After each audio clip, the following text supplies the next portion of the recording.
Welcome to A Guide to Every Deck in EDH. Today we're looking at Horobi, Death's Wail. So Horobi is a 4-mana commander, it's a 4/4 with flying, and it says whenever a creature becomes the target of a spell or ability, destroy that creature. So anything that targets, the creature is dead. So if you're familiar with the illusion creatures like Phantasmal Image, basically every creature is a Phantasmal Image.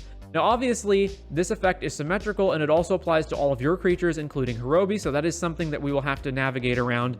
But the main thing is that targeted spells are instant death. So things like Orcish Bowmasters, for example, this instantly kills anything that you target with it. And we've got some card draw in our mono black deck, a little bit of combo here. So the easy combo is obviously Bolus of Citadel plus Top plus Reservoir to be able to draw over and over and then eventually Reservoir everybody. But we've got some other combos here with Thornbite Staff, Revel in Riches, and Spine of Ishsaw. So Revel in Riches, whenever a creature an opponent controls dies, you make a treasure, and then on your upkeep, if you control 10 or more treasures, you win the game. This either can win the game, or it's just killing our opponent's creatures gives us treasures, which is good anyway.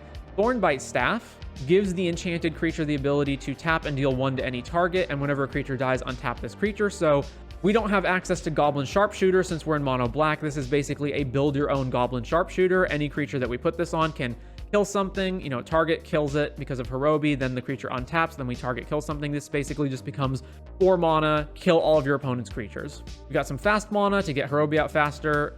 Mono black land base, including any land that I could find that could target a creature. So Shizo, the Black Gate, Power of the Magistrate, and the original Urborg can all target creatures with their abilities. Therefore, all of these lands can become kill spells with Horobi.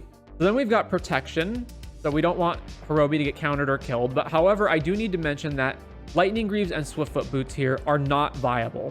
So Horobi includes abilities, and of course it includes itself. So if you do try to attach Lightning Greaves or Swiftfoot Boots to Horobi, Horobi will just die. So these do not function as protection spells, so you will need to replace these with something else. Whereas cards like Duress, Inquisition, and Thoughtseize can be used to take cards out of your opponent's hand, get rid of counter spells, get rid of removal spells, etc.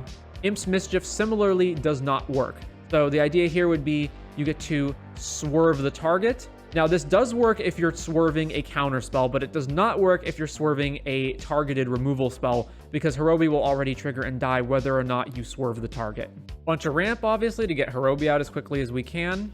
Also worth noting, Scuttlemutt over here is a ramp spell that is able to target, so also works well with Horobi. Some removal, we also need ways of getting rid of things that we normally wouldn't be able to get rid of in mono black, so Feed the Swarm and Withering Torment can get rid of enchantments, and then for anything else we've got Spine of Ishsaw and Cityscape Leveler.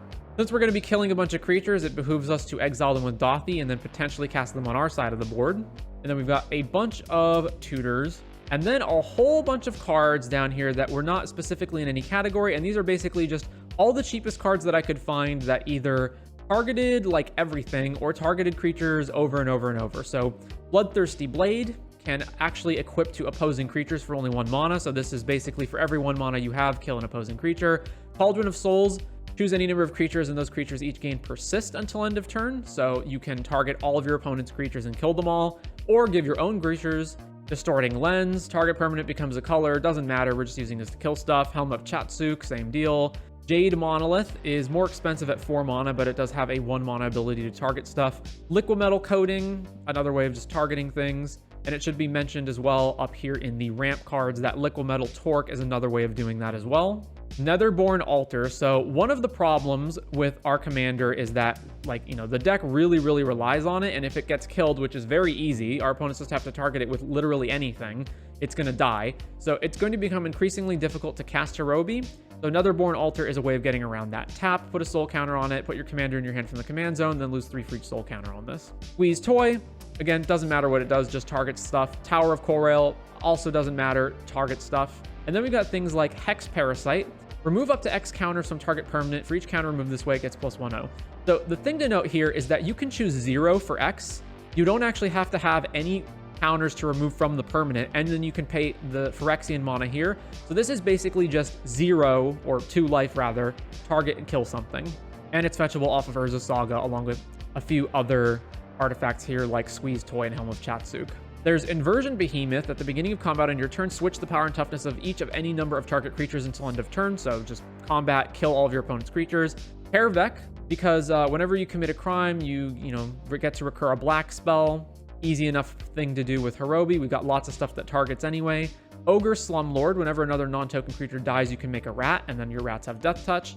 Songromancer, whenever a creature an opponent controls dies, you gain 3. Very important. We have a lot of things that cost us life, like Hex Parasite, for example, so it's important we be able to gain it back. Shadow Alley Denizen, whenever another black creature enters under your control, target creature gains Intimidate until end of turn. Termination Facilitator taps to put a bounty counter on a creature, so that kills that. Petsamok, you can reveal it from your hand to put a prey counter on a creature, so again, every black mana that you have can just kill stuff. And Thrall Parasite is another cheap way, just tap, pay 2 life. You may notice the hybrid white-black here. This is okay. If the mana symbol appears in the reminder text, it does not count towards the color identity, so it's fine to have this in the deck. And then this just has Extort, so sometimes that'll come in handy too. Then a couple other cards, Retribution of the Ancients, black, remove X+1 counters from among creatures you control. Target creature gets -X until end of turn. So again, this is black, target something, it dies. Touch of Darkness, this is a lot of text to read. It's basically just black, target any number of creatures. Meat Hook Massacre also really helps when we're killing all of our opponent's creatures. And then the big card here is Unwinding Clock. So the main thing is that we don't want to, 1, cast Horobi and then just have to pass the turn without doing anything. So this allows us to untap all of our Mana Rocks and cast stuff on opponent's turn. And 2, this allows us to keep untapping our Mana Rocks and doing things during opponent's turns. And this really helps with a lot of the artifacts that target things, so we can just keep targeting stuff on opposing turns as well. So that means even if our opponents are able to cast a creature, it doesn't matter because we can just immediately kill it. There's also in the cards under consideration, Unspeakable Symbol, pay 3, put a +1 counter on target creature. I ultimately decided not to go with this because I felt like the 3 life payment was just too much, but this is another card that you could consider playing. And so with all that said, that is going to do it for Horobi Death's Wail in EDH.